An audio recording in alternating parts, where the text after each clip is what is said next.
Hello everyone, welcome to the channel JRF Gurukul. আজকে আমরা যে বিষয়টা নিয়ে ডিসকাস করতে চলেছি সেটা হলো ইন্টারভিউয়ের প্রস্তুতি।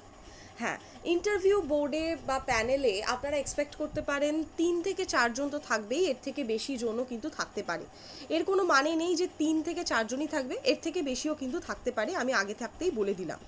আচ্ছা, এবার আপনারা অনেকেই বলছেন যে কী ধরনের কোয়েশ্চেন্স ওনারা আপনাদের জিজ্ঞাসা করতে পারেন। হ্যাঁ, এই প্রশ্নগুলো কিন্তু খুবই ভাইটাল একটা জায়গা প্লে করছে, কারণ হতে পারে আপনি 60 আউট অফ 60 পেয়ে গেছেন যেটা রিটেন এক্সামিনেশন হয়েছিল তাতে, এবং আপনার একাডেমিক স্কোরও হয়ে যাচ্ছে 10 আউট অফ 10, এবং আপনার প্রায়ার এক্সপিরিয়েন্সও হয়ে যাচ্ছে 10 আউট অফ 10। হতেই পারে, এটা হতেই পারে, কিন্তু তারপর দেখা গেল আপনি ইন্টারভিউ কলও পেলেন, কিন্তু ইন্টারভিউ যে প্রশ্নগুলো এক্সপেক্টেড থাকে সেই ধরনের প্রশ্নের জন্য আপনি প্রস্তুত ছিলেন না, এবং তার ফলেই আপনার ইন্টারভিউটা খারাপ হয়, এবং যার ফলে কি হয়, আপনি কিন্তু একদম তীরে এসে তড়ি ডুবে যাওয়া এই রকম একটা জায়গায় এসে দাঁড়ালেন। এর থেকে খারাপ আর কিছু হতে পারে না। তো যতটুকু সময় আমাদের হাতে আছে সেই সময়টা কতটুকু আমরা খুব ম্যাক্স টু ম্যাক্স ভেবে নিতে পারি 1 মাস, মানে 30 দিন। 30 দিন নেই, কারণ একদম ফার্স্ট উইক অফ নভেম্বরই আমরা ধরে নিতে পারি যে ইন্টারভিউ কল আসতে পারে বা ইন্টারভিউতে আপনারা বসতে চলেছেন। সুতরাং 1 মাস ধরাটাও ঠিক নয়, 1 মাসের কমই, হয়তো 25-26 দিন আর আমাদের হাতে আছে, বা 20 থেকে 25 দিন আমাদের হাতে আছে। এইটুকু সময়ের মধ্যে আমাদের প্রস্তুতি নিতে হবে। তো জেআরএফ গুরুকুল চ্যানেলে রেগুলার কিন্তু এই ধরনের, মানে কী ধরনের এক্সপেক্টেড কোয়েশ্চেন্স আসতে পারে ইন্টারভিউ প্যানেলে জিজ্ঞাসা করতে পারে, সেই ধরনের কিন্তু ভিডিওস আজ থেকে শুরু হলো। এর আগেও ভিডিওস বানানো হয়েছে, এবং এটার জন্য একটা আলাদা সেপারেট প্লেলিস্ট বানাবো আমি, এবং সেই প্লেলিস্টটার নাম হবে ইন্টারভিউ টিপস অ্যান্ড ট্রিক্স। হ্যাঁ, সেই প্লেলিস্টটাতে কিন্তু আপনারা একদম যারা এসএলএসটি প্রথম 9-10-এর অ্যাসিস্ট্যান্ট টিচার হওয়ার জন্য পরীক্ষা দিয়েছেন, এবং 11-12 এসএলএসটি 2 সেকেন্ড দফায়, মানে 14th তারিখে যেটা নেওয়া হয়েছিল, 14th অফ সেপ্টেম্বর যে পরীক্ষাটা নেওয়া হয়েছিল, দুটো জিনিসই কভার করছে এই ইন্টারভিউর এই ভিডিওসগুলোতে। সুতরাং রেগুলার আপডেটস পাওয়ার জন্য আপনাদের একটা কাজই করতে হবে, সেটা হচ্ছে সাবস্ক্রাইব করতে হবে, এবং আমাদের টেলিগ্রাম গ্রুপে জয়েন হতে পারেন জেআরএফ গুরুকুল সেম নেমে। পিন কমেন্টে, একদম টপ কমেন্টে অফ এনি ভিডিও কিন্তু আপনারা টেলিগ্রাম গ্রুপের লিঙ্ক পেয়ে যাচ্ছেন। অবশ্যই লাইক করবেন, কমেন্ট করবেন, শেয়ার করবেন, এবং টেলিগ্রাম গ্রুপে জয়েন হবেন। আচ্ছা, সো চলুন দেখে নিই। এই যে এরকমই একটা কিন্তু প্যানেল আপনারা এক্সপেক্ট করতে পারেন। এই যে দেখতেই পাচ্ছেন এখানে 4 জন বসে আছেন, 1, 2, 3 এবং 4, এরকমই 4 জন বসে আছেন। এরকম একটা টেবিল থাকবে, এবং তার একদিকে 4 থেকে 5 জন বা 6 জন থাকবেন প্যানেলে, এবং আরেক দিকে থাকবেন আপনি, যার ইন্টারভিউ নেওয়া হবে। আচ্ছা, আর একটা প্রশ্ন না ভীষণভাবে ঘুরপাক খাচ্ছে, সেটা হচ্ছে ইংলিশে উত্তর দিতে হবে কি না। অবশ্যই আপনি যদি ইংলিশের টিচার হতে চান বা ইংলিশেই আপনার পরীক্ষা দিয়েছেন, ইংলিশ হলো আপনার মেন সাবজেক্ট, তাহলে কিন্তু ইংলিশে উত্তর দেওয়াটা ম্যান্ডেটরি বলবো না, তবে অবশ্যই দেওয়ার চেষ্টা করাটা আমার মনে হয় ভালো। যদি আপনাকে প্রশ্ন করা হয় ইংলিশে, উত্তরটাও কিন্তু ওনারা এক্সপেক্ট করবেন যে আপনারা ইংলিশেই দেবেন। তবে হ্যাঁ, পুরোটা যদি ইংলিশে না হয়, মাঝখানে থেমে যাওয়ার থেকে আপনি আপনার মাদার টাং বাংলাতেও কিন্তু দিতে পারেন উত্তর, তাতে কিন্তু কোনো খারাপ নেই। ঠিক আছে, আচ্ছা চলুন, ঠিক এরকমই একটা প্যানেল আপনারা দেখতে পেতে চলেছেন। এরপরে আমরা দেখে নিই। হ্যাঁ, এরকমভাবেই আপনাকে প্রত্যেকজন ধরে নিন প্যানেলে 3 জন আছে, 4 জন আছে, 5 জন আছে, প্রত্যেকেই কিন্তু আপনাকে ইন্ডিভিজুয়ালি প্রশ্ন করবেন।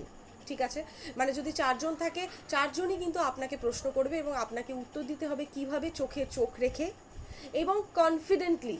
হ্যাঁ, কনফিডেন্টলি উত্তরটা দিতে হবে। কনফিডেন্স থাকবে আপনার বডি মুভমেন্টে বা বিহেভিয়ারে, কনফিডেন্স তো অবশ্যই থাকবে, কিন্তু যেন ওভার কনফিডেন্স না প্রকাশ পায়।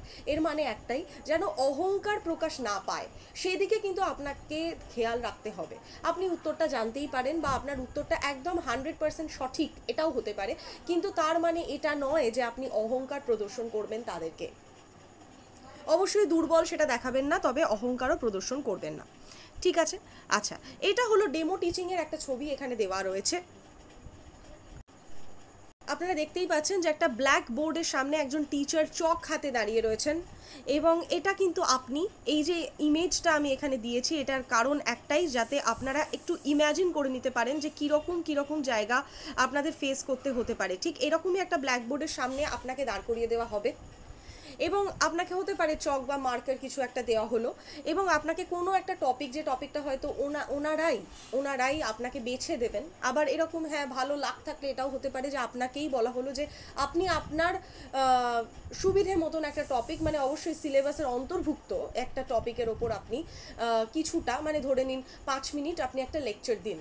আপনি ভেবে নিন সামনে কিছু ইম্যাজিনারি বাচ্চা বা স্টুডেন্টস বসে আছে, তাদের সামনে আপনি একটা লেকচার দিচ্ছেন, এবং অবশ্যই এরকমই একটা লেকচার দেবেন যাতে কিনা এই যে আপনাকে যে 5 মিনিটস দেওয়া হয়েছে, এটা কিন্তু অত্যন্ত কম একটা সময়, এই 5 মিনিটসে যাতে আপনার যেন লেকচারটা কমপ্লিট হয়। মানে যে টপিকটা আপনি বেছেছেন, ধরে নিন ইউলিসিস যদি আপনি বেছে থাকেন, বা রাইডার্স টু দ্য সি যদি আপনি বেছে থাকেন, তাহলে সেই টপিকটা বা গুড মরো যদি আপনি বেছে থাকেন, সেই টপিকটা যেন এই 5 মিনিটসে, আমি জানি 5 মিনিটস খুবই কম, কিন্তু তার মধ্যে যেন কমপ্লিট হয়।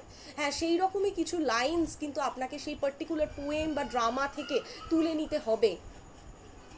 এই ধরনের ভিডিওস কিন্তু আগামী দিনগুলোতে প্রচুর সংখ্যায় আসবে, সেই জন্যই বলা সাবস্ক্রাইব করবেন, লাইক করবেন, কমেন্ট করবেন, শেয়ার করবেন। আপনাদের মাথায় আর কি প্রশ্ন আসছে সেই প্রশ্নগুলো কিন্তু কমেন্ট সেকশনসে ভরে জানান, এবং টেলিগ্রামে জয়েন হয়ে আমাকে পার্সোনালিও জানাতে পারেন। টেলিগ্রাম চ্যানেলের নাম JRF গুরুকুল, ইনভাইটিং লিঙ্ক কিন্তু পিন কমেন্টে থাকছে। এছাড়া টেলিগ্রামে JRF গুরুকুল বলে সার্চ করলে যে চ্যানেলটা আসছে সেটাতেও আপনারা জয়েন হতে পারেন। আচ্ছা, তো এরকমই একটা ব্ল্যাকবোর্ডের সামনে আপনাকে দাঁড় করিয়ে দেওয়া হবে, বা আপনাকে ইম্যাজিন করতে হবে যে আপনার সামনে 40 থেকে 50টা স্টুডেন্টস বসে আছে, এবং আপনাকে 5 মিনিটে ইউলিসিস বা ছোট একটা পোয়েম, ধরে নিন গুড মরো, সেই ধরনের একটা পোয়েমের আপনাকে অ্যানালিসিস বা সামারি আপনাকে দিতে হবে। সেক্ষেত্রে আপনার কী করণীয়, বা কী প্রশ্ন বা কী লাইন আপনাকে না বললেই না। ঠিক আছে, আচ্ছা, আশা করি এই ইমেজটা আপনাদের অনেকটা ক্লিয়ার কাট একটা আইডিয়া দিতে পেরেছে। যদি দিতে পারে অবশ্যই ভিডিওটা পজ করে লাইক করবেন। আচ্ছা, এই যে দেখুন আরেকটা এই ঠিকই একটা ব্ল্যাকবোর্ডের সামনে একজন টিচার, অবশ্যই আপনার সামনে কোনো স্টুডেন্টস থাকবে না, থাকবে হচ্ছে প্যানেল মেম্বার্সরা, কিন্তু তা আপনাকে ভেবে নিতে হবে যে আপনার সামনে কিন্তু স্টুডেন্টস বসে আছেন, এবং আপনি তাদেরকে উদ্দেশ্য করেই একটা লেকচার দিচ্ছেন। ঠিক আছে, আচ্ছা, নেক্সট যে প্রশ্নটা ভীষণ রকমভাবে এক্সপেক্টেড, সেই জন্যই প্রশ্নটা দেওয়া, একটু পড়ে নিই। সেটা হলো what will be your strategy to increase attention of the students. হ্যাঁ, এই ধরনের প্রশ্ন কিন্তু আপনারা এক্সপেক্ট করতে পারেন, কারণ এই যে এখনকার স্টুডেন্টস কি হয়, যখন বাচ্চারা তাদের সমবয়সী গণ্ডির মধ্যে থাকে, একটা গ্রুপ অফ স্টুডেন্টস থাকে, তখন তারা কি হয়, তারা গল্প করে, হাসাহাসি করে, মজা করে, তারা কিন্তু পড়াশোনার সঙ্গে অতটা টেনশন নাও দিতে পারে, অতটা সিরিয়াস নাও হতে পারে। সেক্ষেত্রে আপনার কি করণীয় অ্যাজ আ টিচার, এই ধরনের প্রশ্ন কিন্তু আপনারা এক্সপেক্ট করতে পারেন, এবং সেই রকম একটা সময় যদি আপনার সামনে আসে, তাহলে সেক্ষেত্রে আপনার কি করণীয়, এই ভিডিওটা কিন্তু সেই অ্যান্সারটাই দিতে চলেছে। আপনি এই ধরনের প্রশ্ন যদি আপনাকে ইংলিশে বলা হয়, তাহলে কিন্তু আপনাকে উত্তরটাও দিতে হবে ইংলিশে, বাংলায় নয়। উনি যদি প্রশ্ন করেন বাংলায়, সেক্ষেত্রে কিন্তু আপনি বাংলায় উত্তর দিতে পারেন আপনার স্বাচ্ছন্দ্য মতো, কিন্তু উনি যদি ইংলিশে প্রশ্ন করেন, দেখুন এখানে কিন্তু ইংলিশেই পুরোটা করা, what will be your strategy to increase attention of the students, বা students the seriousness towards the subject, ধরে নেওয়া যাক ইংলিশ এক্ষেত্রে সাবজেক্টটা, সেক্ষেত্রে আপনার অ্যাজ আ টিচার কি করণীয়, সেইটার উত্তর হিসেবে আমি এখানে কিছু কিন্তু একদম স্পেসিফিক কিছু অ্যান্সার্স কিন্তু আমি এখানে বেছে নিয়েছি। এই যেরকম আপনারা বলতে পারেন যে ইন্টারঅ্যাক্টিভ গেমস বেসড টিচিং, অবশ্যই একটা স্কুলের স্টুডেন্টস তারা কিন্তু বেশ খানিকটা ছোট, হ্যাঁ বেশ খানিকটা ছোট, তাহলে সেক্ষেত্রে কি করণীয়, একটা গেম বেসড বা একটা খেলার ছলে পড়ানোর যদি একটা ধরন আপনারা অ্যাডপ্ট করেন অ্যাজ আ টিচার, সেক্ষেত্রে কিন্তু অনেকটা হেল্প হতে পারে। Interactive games based teaching. Next কি, মেকিং রেগুলার কুইজেস। হ্যাঁ, একদম এন্ড অফ দি টিচিং, মাথায় রাখবেন এন্ড অফ দি টিচিং প্রথমেই নয়, কিন্তু ধরে নিন রাইডার্স টু দ্য সি আপনি পড়ালেন, এবং রাইডার্স টু দ্য সি পড়ানোর পরে শেষের দিকে এখানে কিন্তু টাইম ম্যানেজমেন্ট একটা বিরাট বড় গেম প্লে করবে। ধরে নিন 1 ঘন্টার 1 আওয়ারের যদি একটা ক্লাস হয়ে থাকে, সেক্ষেত্রে আপনাকে লাস্ট 15 মিনিটস আপনাকে ধরে নিতে হবে যে আপনি ওখানে একটা কুইজ করবেন, এবং এই 15 মিনিটসের মধ্যে ধরে নেওয়া যাক 10 to 15 কোয়েশ্চেন্স থাকবে, তার মধ্যে আপনাকে কোয়েশ্চেন্স ছুড়ে দিতে হবে স্টুডেন্টসদের, এবং তাদেরকে কিন্তু উত্তর দেওয়ার সুযোগ করে দিতে হবে, এবং অবশ্যই রিপিটেটিভলি যেন একটা স্টুডেন্টই উত্তর না দেয়, আপনাকে ঘুরিয়ে ফিরিয়ে প্রত্যেকটা স্টুডেন্টসদের থেকে কিন্তু অ্যান্সার বার করে নিতে হবে, তবেই কিন্তু আপনি বুঝতে পারবেন যে আপনার টিচিংটা, আপনার পড়ানোটা কতটা ফলাফল দিচ্ছে, কতটা ইম্প্যাক্টফুল হচ্ছে। That is the best way to get answers from your students and to let them know that your teaching is impactful. অবশ্যই আপনি কতটা পড়াতে পারলেন, কতটা বোঝাতে পারলেন, কতটা সহজভাবে ওদের সামনে পড়ানোটা রাখলেন, টিচিংটা রাখলেন, যাতে কি না যার হয়তো একদমই অ্যাটেন্টিভ নয় যে স্টুডেন্টস, সেও আপনার পড়ানোর প্রতি আকৃষ্ট হলো। এটাই হবে কিন্তু অ্যাজ আ টিচার আপনার রেসপন্সিবিলিটি, তাই না? আচ্ছা, নেক্সট আমরা আসবো ইউজিং স্টুডেন্টস আইডিয়া। হ্যাঁ, তাদেরকে সবসময় প্রশ্ন করতে হবে যে তাদের কি মনে হচ্ছে এই ক্যারেক্টারটা সম্পর্কে। ধরা যাক রাইডার্স টু দ্য সি মরিয়ার ক্যারেক্টারটা, এই মরিয়ার ক্যারেক্টারটা আপনার বলার পরে যে একজন মাদার, সে কীরকমভাবে বারবার আঘাত পাচ্ছে, তার প্রত্যেকটা ছেলে মারা যাচ্ছে, হাজব্যান্ড মারা গেছে, এরকম একটা সিচুয়েশনে তোমাদের কি মনে হয়, যে তোমাদের কি ভাবনা, যে এই ক্যারেক্টারটা সম্পর্কে তোমাদের কি মনে হচ্ছে, একটু ওদের আইডিয়াস, ওরা কি ভাবছে, ওদের কি পার্সপেক্টিভস, ঠিক আছে, ওদের কি ভিউ পয়েন্টস, আপনি তো বুঝিয়ে দিলেন, তারপর ওদের কি মনে হচ্ছে সেইটা একটা জানাটা খুব দরকার।